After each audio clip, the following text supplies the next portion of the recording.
Hello everyone, welcome back to Learning English with Short Stories. My name is Sarah, and today we are going to listen to a short story called The Happy Prince by Oscar Wilde. This is a classic story about kindness, compassion, and helping others. The language in this story is clear and gentle, and it is suitable for English learners at A2 to B1 level. As you listen, try to understand the general meaning of the story. You do not need to understand every word. Let's begin. High above the city, on a tall column, stood the statue of the Happy Prince. He was gilded all over with thin leaves of fine gold. For eyes he had 2 bright sapphires, and a large red ruby glowed on his sword hilt. He was very much admired indeed. "He is as beautiful as a weathercock," remarked one of the town councillors, who wished to gain a reputation for having artistic taste. "Only not quite so useful," he added, fearing lest people should think him unpractical, which he really was not. "Why can't you be like the Happy Prince?" asked a sensible mother of her little boy who was crying for the moon. "The Happy Prince never dreams of crying for anything." "I am glad there is someone in the world who is quite happy," muttered a disappointed man as he gazed at the wonderful statue. "He looks just like an angel," said the charity children as they came out of the cathedral in their bright scarlet cloaks and their clean white pinafores. "How do you know?" said the mathematical master. "You have never seen one." "Ah, but we have in our dreams," answered the children, and the mathematical master frowned and looked very severe, for he did not approve of children dreaming. One night there flew over the city a little swallow. His friends had gone away to Egypt 6 weeks before, but he had stayed behind, for he was in love with the most beautiful reed. He had met her early in the spring as he was flying down the river after a big yellow moth, and had been so attracted by her slender waist that he had stopped to talk to her. "Shall I love you?" said the swallow, who liked to come to the point at once, and the reed made him a low bow. So he flew round and round her, touching the water with his wings and making silver ripples. This was his courtship, and it lasted all through the summer. "It is a ridiculous attachment," twittered the other swallows. "She has no money, and far too many relations." And indeed, the river was quite full of reeds. Then, when the autumn came, they all flew away. After they had gone, he felt lonely, and began to tire of his lady-love. "She has no conversation," he said, "and I am afraid that she is a coquette, for she is always flirting with the wind." And certainly, whenever the wind blew, the reed made the most graceful curtsies.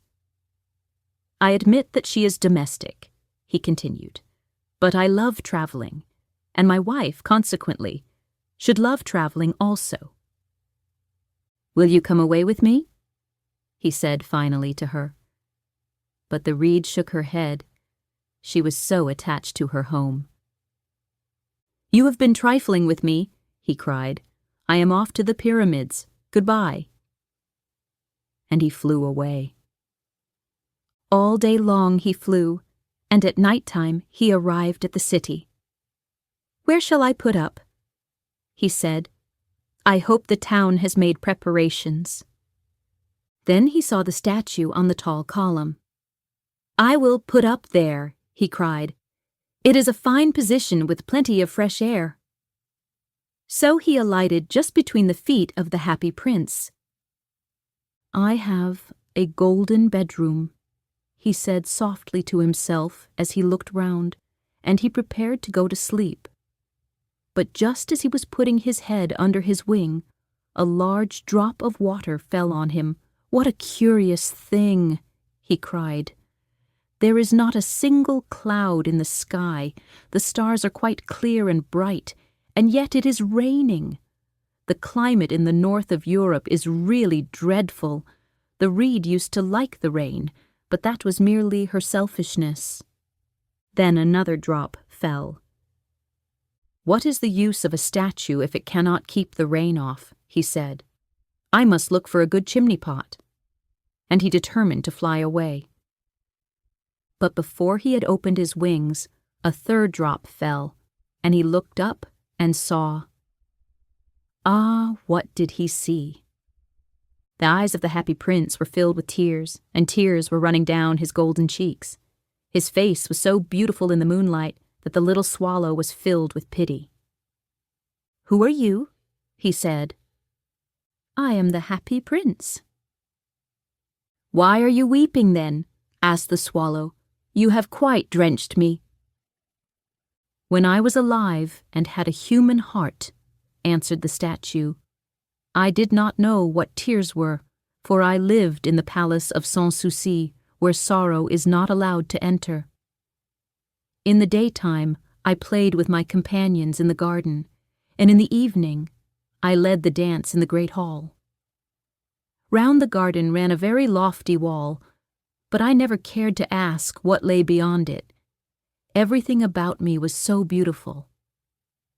My courtiers called me the Happy Prince, and happy indeed I was, if pleasure be happiness. So I lived, and so I died.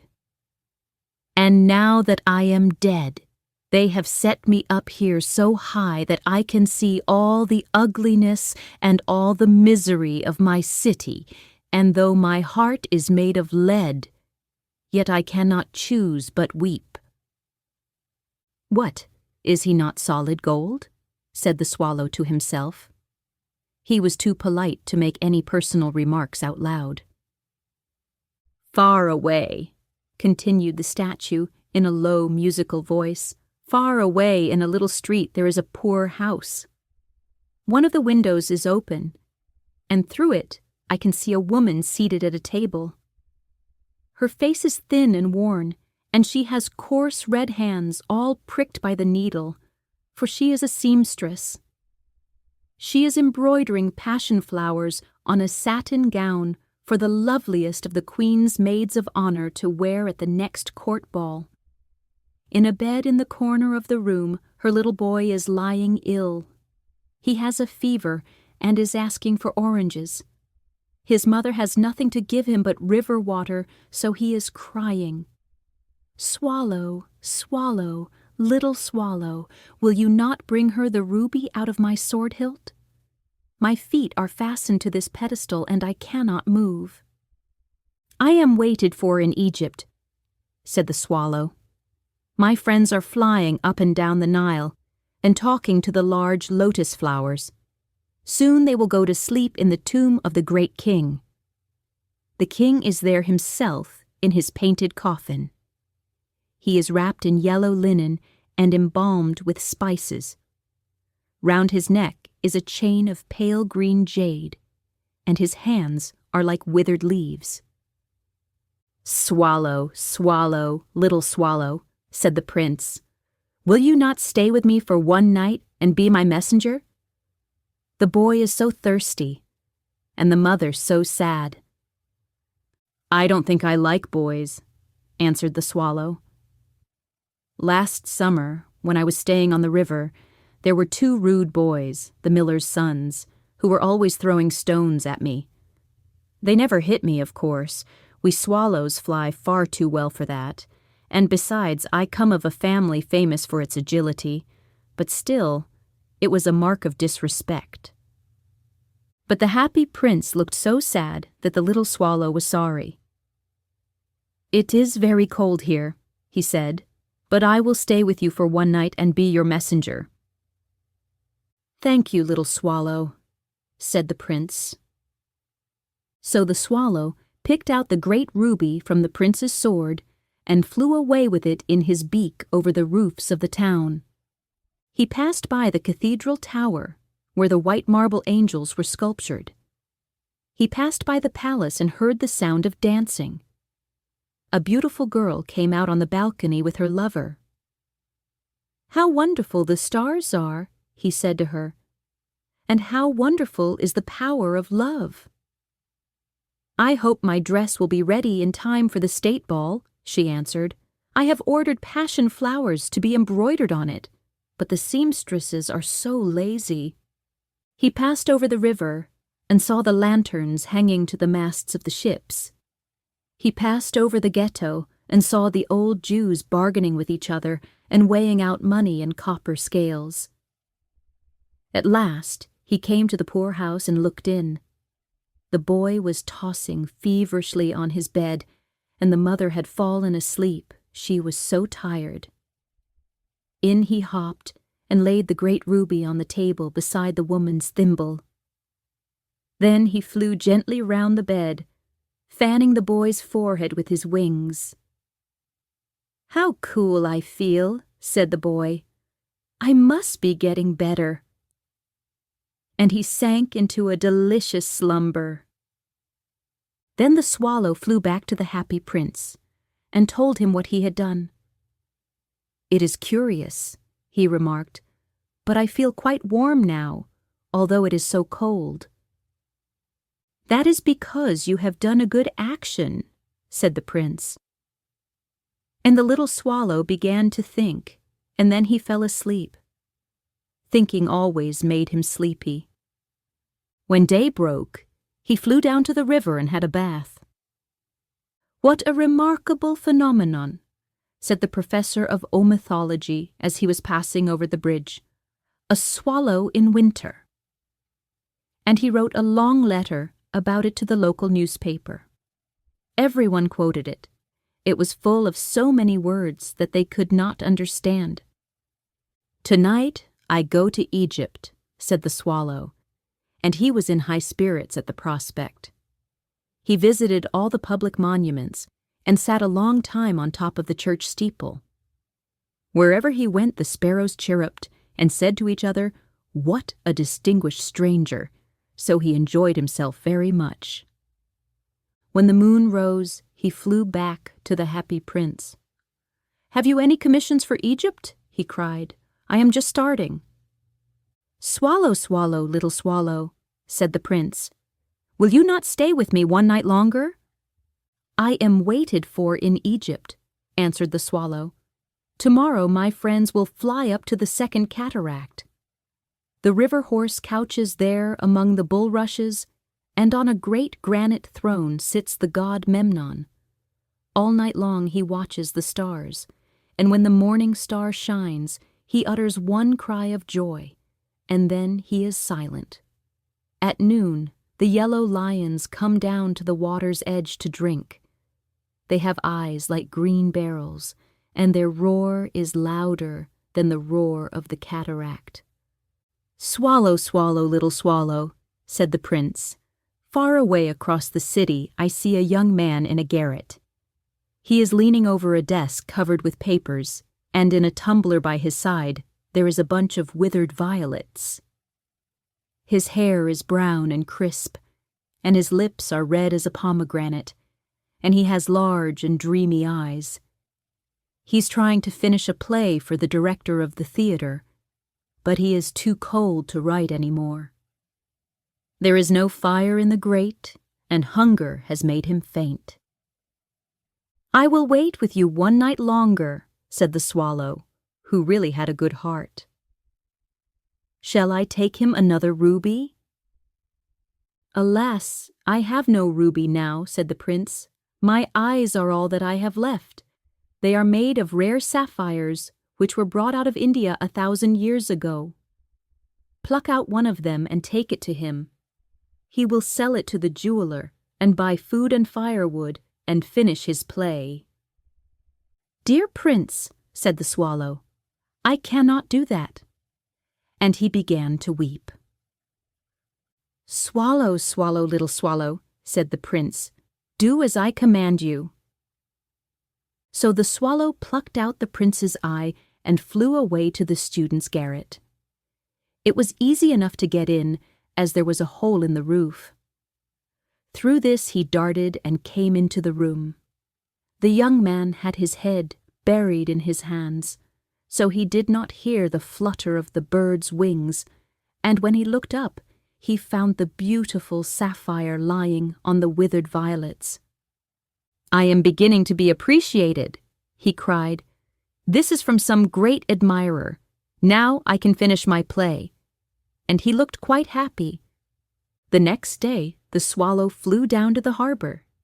He sat on the mast of a large vessel and watched the sailors hauling big chests out of the hold with ropes. "Heave ahoy!" they shouted as each chest came up. "I am going to Egypt," cried the swallow, but nobody minded, and when the moon rose, he flew back to the happy prince. "I am come to bid you goodbye," he cried. "Swallow, swallow, little swallow," said the prince, "will you not stay with me one night longer?" "It is winter," answered the swallow, "and the chill snow will soon be here. In Egypt the sun is warm on the green palm trees, and the crocodiles lie in the mud and look lazily about them. My companions are building a nest in the temple of Baalbec, and the pink and white doves are watching them and cooing to each other. Dear Prince, I must leave you, but I will never forget you, and next spring I will bring you back 2 beautiful jewels in place of those you have given away. The ruby shall be redder than a red rose, and the sapphire shall be as blue as the great sea." "In the square below," said the happy prince, "there stands a little match girl. She has let her matches fall in the gutter, and they are all spoiled. Her father will beat her if she does not bring home some money, and she is crying. She has no shoes or stockings, and her little head is bare. Pluck out my other eye and give it to her, and her father will not beat her." "I will stay with you one night longer," said the swallow, "but I cannot pluck out your eye. You would be quite blind then." "Swallow, swallow, little swallow," said the prince, "do as I command you." So he plucked out the prince's other eye and darted down with it.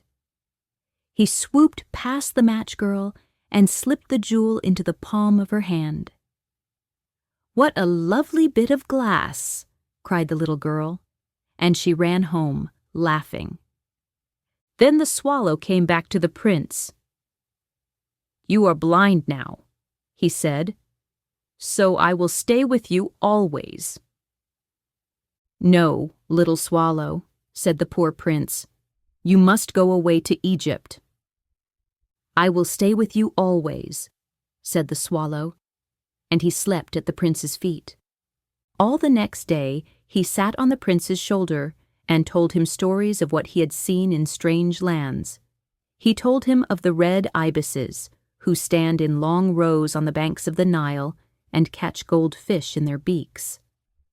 Of the Sphinx, who is as old as the world itself, and lives in the desert and knows everything. Of the merchants, who walk slowly by the side of their camels and carry amber beads in their hands. Of the king of the mountains of the moon, who is as black as ebony and worships a large crystal.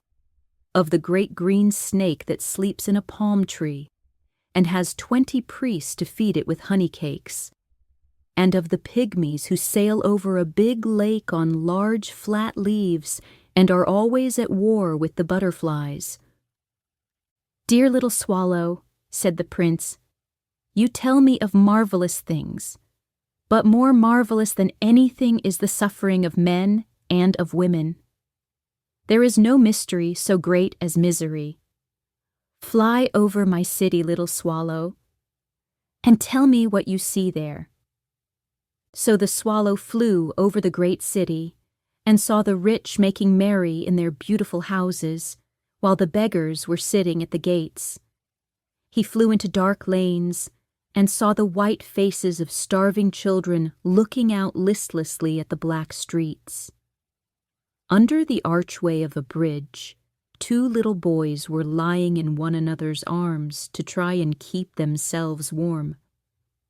"How hungry we are," they said. "You must not lie here," shouted the watchman, and they wandered out into the rain. Then he flew back and told the prince what he had seen. "I am covered with fine gold," said the prince. "You must take it off, leaf by leaf, and give it to my poor. The living always think that gold can make them happy."